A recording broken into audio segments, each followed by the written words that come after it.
Join Cell Academy, Goa's best coaching for IIT, JEE, and medical exam preparations for class 7 to 12. Register today for Cell Talent Search exam for class 6 to 12. Admissions are now open for repeaters medical batch for NEET 2022. See, at Shantinagar, connecting the national highway, previous proposal was to have another small parallel bridge so that on one side you come and on other side you go. But when they have technically examined the whole thing, it is not possible to have a second bridge. The same bridge on the same foundation, strengthening it, we can have a much broader bridge, thrice as much as the size which is existing now, which simply means that the bridge will have to be closed for about 6 to 8 months.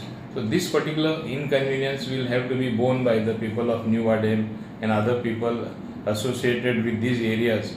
But I think it is worth the trouble because ultimately you will have a bridge where two vehicles can cross. Otherwise, every afternoon, every peak hour, you have a traffic jam.